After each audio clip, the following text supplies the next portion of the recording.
Assalamu alaikum muhterem millettəşlərimiz. Siz Tatarlar tapşırığın qarıysınız. Bizning maqsad dünyaya sevilgan millettəşlərimizni birləştirib, onlarning yaşayışını yaxtırtу. Bugün bizning programmada Оренбург өлкәсе Иске Кылшариф авылының үткәне һәм бүгенгесе.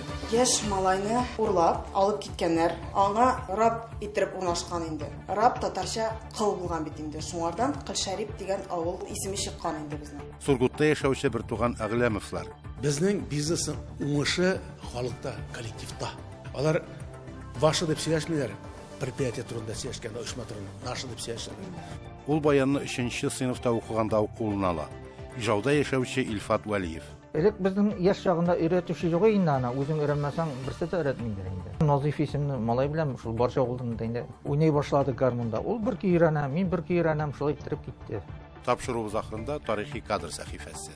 Һәр район үзенең казанышларын бергә туплап, мәдәният өлкәсендә, хуҗалык өлкәсендә уңышлары белән Казан шәһәренең мәдәният сарайларында зур бәйрәм үткәрделәр. Иске Кылшариф авылы тарихи архив документларында 1775 елда искә алына. Әсәкәй районындагы бу татар авылына нигез салучылар Казан губернасынан килеп урнаша. Иске Кылшариф авылы халкы да ил тарихында булган вакыйгаларны бергә кичерә. Бүген салада мәктәп, мәдәният йорты, мәчет бар. Борынгы татар авылының үткәне һәм бүгенгесе турында тулырак Оренбург өлкәсеннән үз хәбәрчеләребез. Иске Кылшариф авылы тарихы легендага нигезләнә.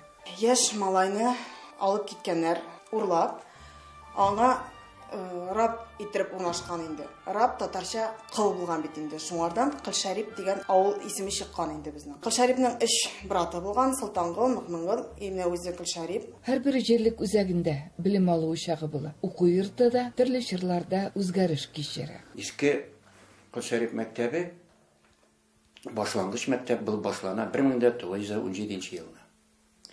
1941 елда ул семилетка 7 еллык мәктәпкә әйләнә. Әлеге урында 1970 елда яңа мәктәп, урта мәктәп булып эшли башлый. Күптән түгел төзекләндерелгән Иске Кылшариф авылы урта мәктәбе хәзер берничә күрше авылның 40 баласын кабул итә. Безнең авыллар икешәр исем йөртә, ул Тамьянда дип ителә, Иске Мәкмин авылыннан, шуннан мин дә инде яңа авылдан шушым Иске Кылшариф мәктәбенең балалары башлангыч мәктәптә башлаучылар, ул мәктәп ябылды. Килә Муланур авылыннан, икенче әйтелә Нариман дип, тагын бер Новокылшарипов дип атала, ул башкорт, яңа башкорт дип ителә инде. Шул авыллардан килә. 5нче сыйныфтан алып 11нче сыйныфка хәтле дәресләр алып барам. Безгә атнасына 3 дәрес керә. 2 дәрес татар теле, 1 дәрес татар әдәбияты. Балалар дәрескә бик яратып йөриләр. Татар әдәбияты белән кызыксыналар. Әкиятләр укыйбыз. Бездә менә укый торган китаплар бик күп. Өйгә алып китәләр, укыйлар. Дәресләре нык ошый. Китап укырга яратам. Түгәрәктә мин яратам әкиятләрне укырга. Идә татар телендә китаплар бармы? Әйе, идә миндә нык күп татар китаплары бар. Авыл тарихында төрле елларда төзелгән 3 мәчетнең бүген берсе генә эшләп килә. Бу Иске Кылшариф халкын берләштерүче беренче җәмигъ мәчете. Диварларда иман йортларының тарихы һәм аларда хезмәт иткән имамнарның исемнәре дә теркәлгән. Адакы мәртәбә бу мәчетне реконструкция ясыйлар, парардан соң парар була. 1883 елны. Полностью агач мәчет, и главное бу мәчет сугыш вакытында гына где-то bir 1934 еллардан башлап 44 елга хәтле генә клуб булып тора, кыска гына вакытта. И шуннан соң тагын да 44 елны уже яңаданга монда мәчет ачалар. Әхмәт хәзрәт Нуриев Иске Кылшариф авылы мәчетенең имамы булып 3нче ел эшли. Моңа кадәр ул мәктәптә математика, физика, информатика фәннәрен укыта. Намазга басканына 10 ел. 1950-60 еллар, наверное, 70 еллар биткәнчә хәтле бу Әсәкәй районында шушы бер мәчет эшли торган мәчет. Бер мәчеттә бетән юк, калганнары бөтенесе дә сыңнан булдылар. Дингә омтылучылар арасында күбрәге хатын-кызлар. Хатын-кызлар арасында намаз укучылар да күп, Коръән укучылар да күп. Ир затларын бер дә кузгалтып булмый әле ныклап. Бүйük Ватан сугышы да авылдашларны сыный. Иске Хылшариптан сугыш кырларына 187 кеше китә. Шуларның 11-нә генә туган ягына әйләнеп кайтырга насыйп була. Авылдашлары замана батырларын да онытмый. Аларның исемнәрен мәктәп диварында мәңгеләштерәләр. Мәдәни Үзәк авыл клубы Саланың мәдәният йортында хор, фольклор, бию төркемнәре эшләп килә.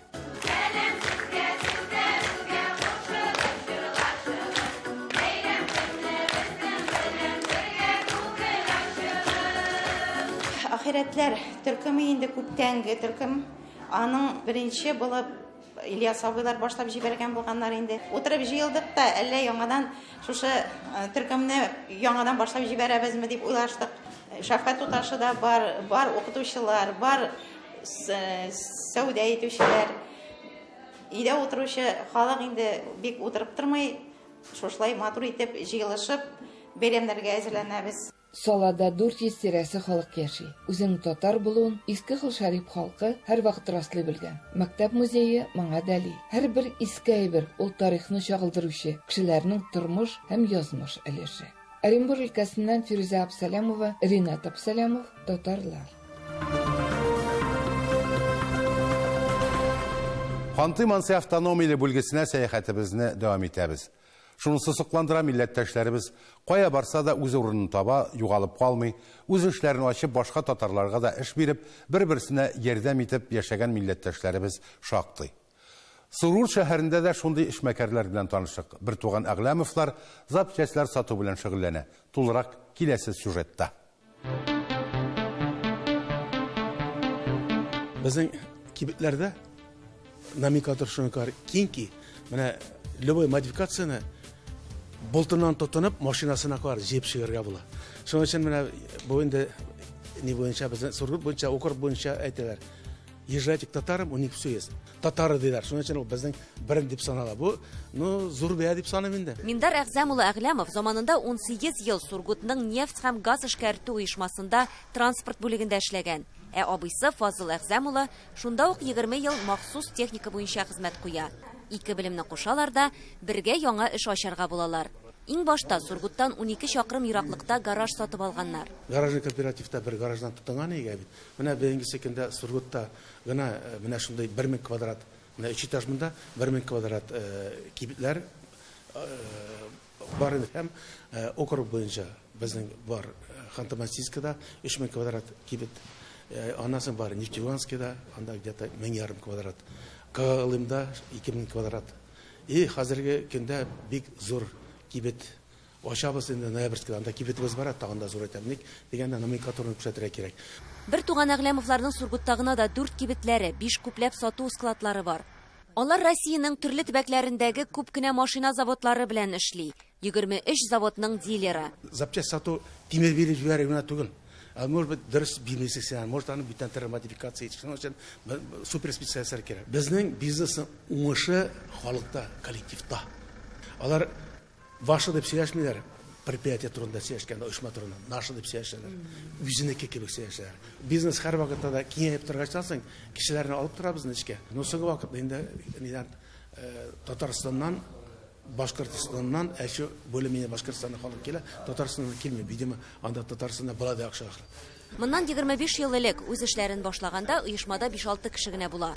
Бүген коллективта 263 кеше хезмәт куя. Эшчеләрне үзләре әзерли, өйрәтә.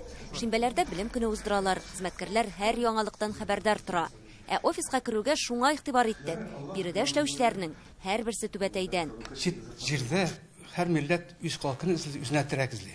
Менә кипкенә кешесе бергә килә бит инде. Бездә качандыр килгән бер кечкенә чемодан тып килгән бер җиренә. Һәман да киләләр әле. Алар үзләренә эш эзләп бергәндә каяндыр ишетәләр. Монда татарлар бар икән, кеше татарлар бар икән. Килә үзләренә үзләре килә, безгә терәк эзләп киләләр. Аларга біз булмаса кем боша. Бір-біріне терәк бура кирәк тә чит җирләрдә. Татарлар бер 75% татарлардан да, анда бер 265 кешенең, менә шул 75% татарлар. Без шаярып кына әйтәбез дә, бездә два государственных языка дибез. Татарский, русский дип әйбит. Шуңа шаярып әйтеп сөйләшә, үзебезнең телебездә сөйләшергә, аралашырга бер кашан да тартынмадык, тартынмаячакбыз да, Алла бер кадәр яса. И тагын бер нәрсә бар. Милләтне бүтән милләтләр хөрмәт итсен өчен көчле булырга кирәк. күчле булырга, акыллы булырга кирәк, билимле булырга кирәк, уйышкан булырга тиеш, айнык булырга тиеш. Шуннан соң бу милләтне бөтенесе хөрмәттәшәк. Без олы гаилә кебек яшибез, чөнки менә мин Татарстаннан күчеп киткәч, ничектер күңелдә барыбер бушынкы иде Сургутта яшәүе. Ләкин монда эшли башлагач, ул бушлык минем юкка чыкты, чөнки без бер олы гаилә белән гаилә кебек эшлибез, яшибез, бәйрәмнәрне уртак, Корбан бәйрәме дә үткәрәбез монда. Мин Бауда кайчан яшәдем, бер нәрсә дә татар теленнән белмәдем инде. Кайчан Сургутка килдем, ике сүз генә белдем. То есть исәнмесез, сау булыгыз. Бер нәрсә дә белмәдем. Ну кайчан монда татар мәхәте бар. Вот, мин өйрәндем. Кайчан Сургутка килдем дә бер нәрсә дә булмады минем. Фатир булмады да, машина булмады. Хәзер уже ничек әйтергә? Фазыл Агзамович, Миндар Агзамович ярдәм белән вот кешечә яшәргә була. Миндар Агзамович белән Фазыл Агзамович бик көчле җитәкчеләр безнең. Алар безне күп эшкә өйрәтәләр. Без белмәгән нәрсәләр бу гомердә бигрәк күп. Алар безне запасной частьлар буенча гына түгел, но и тормыш күрергә дә бик каты өйрәтәләр. Фазыл һәм Миндар Әгләмовлар Себер якларында 40 елдан артык яши. Үзләре Татарстан Республикасының Ширмешән районы Әмир авылыннан. Яни безнең бик ир характерлы, көчле рухлы кеше иде мәрхүм. Яни бер качанда артта булырга җыенмады. Бер качанда. Яни шундый рухлы кеше иде ул. Безнең әтиебез бик иртә китте. Ул сугыш җәрәхәтләреннән 21 елда үлде. Ул вакытта Миндар укыйды. 4 класста, мин 7 класста. Шуның без бик авыр заманнарда үстегендә безгә авыр булды бу вакытта. Ул вакыт заманнарда бу ветераннарга, инвалидларга сугыш итте. Бернинди игътибар юк, дәрәҗәләр юк. Шуның өчен безгә әзгә аякка басуга тырышып, тырмашып эшләргә туры килде. Ул да инде. Аннан соң рәхмәт ясый безнең абыебыз, Әмин абыебыз Армениягә кайткачтан гына без ипигә туя башладык. Менә ул Армениягә кайтып 2 ел эшләштән шундый заманнарда булды. Әниләренә охшап көчле рухлы булсалар, тормыш сынаулары аларны тагын да ныгыта. Фазыл Әгзәм улы үз вакытында Татарстанның Бөгелмә шәһәрендә индустриаль педагогик техникумны тәмамлый. Тик һөнәре буенча китми, үзен сынап карарга була. Шуңа мин үстеләгән белән киттем комик айстырга. Сективкар, Печора, Ухта, Усин шәһәрләрендә эшләп кайттым. Аннан соң яшь бала килеш. Яшь бала. Анда мин санагым. Әзгенә аякка бастым инде. Аннан соң монда минем туганнарым монда, апалар монда бия. И туганнарым манна күчәргә булдым инде. Бергә җиңелрәк булсын дип инде. Менә 81 елдан, 29 елдан бирле мин Себердә эшлим инде. 81 елдан бирле Сургут шәһәрендә эшлим. Менә без килгән заманнарда фатир мәсьәләсе бик монда устыра тора инде. Монда Сургутның 80% яшьләре вагончыкларда, аларны да җиңә табырга кирәк. Шуннан башладык инде баштан. Миндар Әгзәм улы исә 1983 елда Казанда авиация институтында укуын тәмамлый да Себергә юл ала. Баштан хатын белән яшәсең, апада ике айтырдык. Аларның бер мәл фатирында 16 квадратта үзләре бишә, 3 балада үзләре ике. Ишебез икән. Анасын абзыларга күчтек инде. Үзебезгә бер салкын нине җылытып, шунда тора башлады. Бүлмә ясадык. Менә хәзер генә искә яшәбез. Карават театрга җаюгы не тор, идән дә ятабыз. Ул вакытта шуны кар салкыннары 45, 50, 52, 50 шәйбет. Менә торабыз иртә белән торганда, менә пастиллар уже нигә коткан бала, буз белән коткан бала. Менә шундый ниләрдән яшәп киттек. Анасы инде үзебезгә тагын балык дигән нәрсәне әйтик. Кемдә нинди материал бар, шуны җыяда үзенә оясы инде. Шунда тардык кечәсен. Анасын әкертен генә инде фатирлар булды, нияр булды дигән кебек. Ну бөтен нәрсәне үттек инде. Бу хәзергенең кадерен, тәмен белер өчен кирәк булган ди Әгләмовлар. Бизнесны алып барырга хатыннары да ярдәм итә. Эштә шуны әйтәсе килә, без ир белән хатыннар түгел монда. Без монда хезмәттәшләр. Уртак фикерләр була, уртак уйлар була. Аны өйгә кайтып та гел шуны сөйлисең, эштә дә гел шуны сөйлисең, кирәк икән, иртән барасың, кич кайтасың. Ул гаиләне ныгыта гына дип саныйбыз без аны. Җиңел бизнес түгел, үз нечкәлекләре, авырлыклары бар. Авыр вакытта тишене кысып түзәсең инде, яхшы вакытта Аллаһка шөкер дисең инде. Начар булса да Аллаһка шөкер дисең, яни анда шуның аркы үтәргә кирәк. Шуның өчен әйтә алмыйм мин, теге зур проблемалар килеп чыкмады. Менә без 2 елга бер зур направление ачабыз. Яңа кимләр ачабыз дигән. Җиңел түгел, но Аллаһка шөкер барабыз. Как по маслу дигән нәрсәгә менә кемнең йомшак кына бара, аның бизнесның киләчәге юк. Әйе киләчәк, шуның өчен кемнең помасыл дип бюджеттан акча алып утырар икән бит. Аны бары очыкла. Шуның өчен тырышып эшләп хәләл акча эшләргә кирәк. Шунысы мөһим. Миндар һәм Фазыл Әгләмовлар үзләренең туган авылларына да ярдәм итеп тора. Чирмешән районы Әмир авылында мәчет төзегәннәр, сабан туйлар, авыл бәйрәмнәре уздыралар, лаеклы ялда булган кешеләргә акча түләп торалар. Диндә дә бит Аллаһ малыннан өлеш чыгаручы мөэминнең әҗерен күп мәртәбә арттырыр диелгән. Эльвира Хөснетдинова, Владимир Гурьянов, Татарлар, Сургут шәһәре, Ханты-Манси автономияле бүлгесе. Хөрмәтле тамашачыларыбыз, сез Татарлар тапшыруын карыйсыз. Программабызның алдагы өлешендә. Ул баянны 3нче сыйныфта укыганда укулына ала. Ижауда яшәүче Илфат Валиев. Элек безнең яшь чагында өйрәтүче юк инде аны, үзең өйрәнмәсәң берсе дә өйрәтмәйдер инде. Назиф исемле малай белән шул барча авылында инде уйный башлады гармунда. Ул бер көйрәнә, мин бер көйрәнәм, шулай иттереп китте. Тапшыруыбыз ахырында тарихи кадр сәхифәсе. Һәр район үзенең казанышларын бергә туплап, мәдәният өлкәсендә, хуҗалык өлкәсендә уңышлары белән Казан шәһәренең мәдәният сарайларында зур бәйрәм үткәрде. Ижауда яшәүче Илфат Валиев беренче тапкыр кулына баянны 3нче сыйныфта укыганда ала.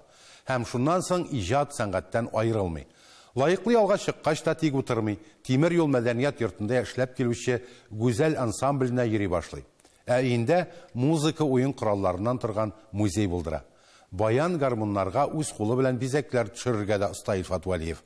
Тулырак киләсе сюжетта.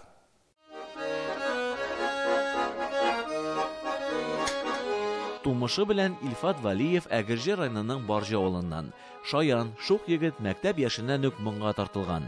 Гармун баянда уйнау теләге шул кадәр көчле булганга, барысына да үзлегеннән өйрәнгән. Элек безнең яшь чагында өйрәтүче юк инде аны, үзең өйрәнмәсәң берсе дә өйрәтмәйдер инде. 3нче класста иптәш малай белән, Назиф исемле малай белән шул Барҗа авылында инде бер уйный башлады гармунда. Ул бер көйрәнә, мин бер көйрәнәм, шулай иттереп китте. Улларының кызыксынуын әти-әнисе дә күреп ала. Кибеттән өр-яңа гармон сатып алалар. Бу вакытта Илфат Валиев 5нче сыйныфта укый. Инде хәзер үзенең дә чәчләренә шал кунган, ә беренче гармонын әле дә кадерләп саклый. Аның белән бәйле хатирәләре дә күп. Бу гармонны бик уста гармончы Сейтҗан исемле бер абый сойлап алып бирде. 5нче класста укыганда. Оннан соң менә язмыш шулай бит ул. Без аның белән аннан соң концертлар куеп җирдек Сейтҗан абый белән. Күп еллар үткәчтән һаман менә саклый менә шушы гармонны. Моң белән бер кашанда аерылмый ул. Армиягә озату кичәләре, туйлар, төрле бәйрәмнәр берсе дә гармончыдан башка үтми. Салагыш авылына күченгәч тә берничә ел мәдәният йортында эшләү бәхете тия. Анда ул вакытта әле Салагышның җыр бию ансамбль бар, ягъни бик көчле шагый ул вакытта. Анда ансамбльдә хорда җырладым, биедем. Уйнадык инде баянда, Курайда уйнадык. Тормыш Илфат Валиевны Ижауга алып килә. Сәнгатьтән ерак торган өлкәләрдә эшли, ләкин яраткан шөгылен ташламый. Йортында музыка уен коралларын туплый башлый. 3 аккордеон, 8 баян һәм 7 гармон. Шәхси күргәзмәсе шактый бай. Бу гармон Шибаксарский намда язылган Чувашиядә чыккан гармон бу. Элек ясаганнар, хәзер ясамыйлар инде аларны. Аннан соң намысы тоже 50нче елда Ленинградта чыккан. Менә монысы 60нчы елда. Кировский. Мен белән почти бер яшьтә. Тавышлары һәр вакыт матур яңгырасын өчен көн сайын кулына алып, гармончы һәрберсендә дә уйный. Алай гына да түгел, тормыш иптәше Гөлчәчәк белән аларга үз куллары белән бизәкләр дә төшерәләр. Трафарит белән дә ясыйсың инде әзер белән. Койсысына кой турына ничек койсысына җой килә. Кара төскә сары төс бара, кызыл төсләр бара. Ак төскә ул зәңгәррәкләр бара инде, зәңгәр төсләр. 2 ел элек Илфат Валиев Ижауның Тимер юл мәдәният йортында эшләп килүче гүзәл ансамбленә йөри башлый. 2 кызы да әтисе юлын сайлап, музыка мәктәбен тәмамлаганнар. Гармонда уйный беләләр. Баянчының иң зур теләге дә яшьләр арасында әлеге уен коралларында уйнаучыларның күбрәк булуы. Хәзер яшьләр юк. Яшьләрне күрсәм сөенәм. Менә сорап килсәләр, бер яшь малай инде. Уйнасым килә дип, менә бушлай биреп җибәрәм гармоннарны. Ижаудан Нәзир Ныңманов, Эльвира Вахитова, Татарлар.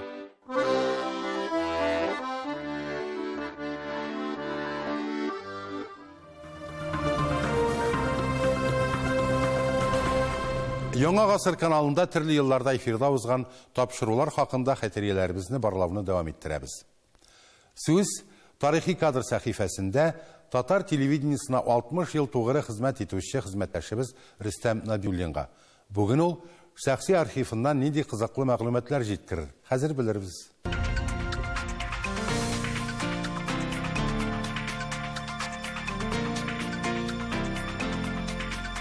Исәнмесез, хөрмәтле тамашачыларыбыз. Республикабызның һәр районы үзләренчә хәзерләнеп, менә дигән Татарстанның мәдәни баш каласы дигән конкурста катнаштылар. Шушы районнарның чыгышларын карагач, күңелдә чыннан да сөенеч барлыкка килә. Ничек? Чөнки һәр район үзенең казанышларын бергә туплап, мәдәният өлкәсендә, хуҗалык өлкәсендә уңышлары белән Казан шәһәренең мәдәният сарайларында зур бәйрәм үткәрделәр. Менә шундый бәйрәмнәрне карагач, күңелдә бер кызыклы вакыйгалар яңарды. Казан телевидение студиясе ТССРның 50 еллык юбилеена әзерлек барышында районнар эстафетасы дигән тапшырулар тизмәсе оештырган иде. Бу тапшырулар 2 сәгать, аннан да озаграк бара иде. Чөнки анда 100 кеше, аннан да күбрәк хорлар. Бит тапшыру турыдан-туры бара, язмада түгел. Менә шушы мәйданда алар өчен, җырчылар, биючеләр өчен аерым мәйдан. Инде без әңгәмә алып баручылар өстәл янында утырып әңгәмә алып барабыз. Шушы арада бөтенесе бер-берсе белән аралашып бара. Кама тамагы района башланган тапшыруны без Әминә Шафиуллина белән алып бардык. Бу районнан Ибраһим Гази, аның сөйләве салмак, гади, ачылып та китмәк кебек. Янәшәдә инде менә дигән әңгәмә алып баручы Бакый урманчы булгангамы, аларның сөйләшүе шул кадәр кызык булды, истәлекле булды. Бакый ага тапшыруларда бик теләп катнашадыр идем. Интервью бирде, аның остаханәсенә барып сөйләшүдә үзе бер рәхәт иде. Бакый абыйны сөйләп тыңлап туя алмыйсың. Бу тапшырыга ул Галимҗан Ибраһимовның гүстен бүләк итте. Ибраһим Гази белән Бакый урманчының авылдашлары, райондашлары каршында мәгънәле әңгәмәсе хәтердә калгандыр дип уйлыйм. Гадәттә тапшыруларны районга башлаган төгәлләп, хөрмәтле иптәшләр, киләсе айда эстафетаны фәлән район ала дип әйтә идек. Бүген дә шулай әйттем, чөнки киләчәктә Саба районы һәм Апас районы хезмәтчәннәре турында да сөйләшү сүзләр бар иде.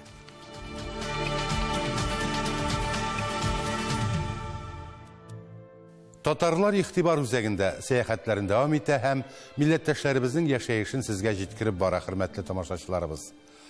Кабат очрашуларга кадәр сау булыгыз.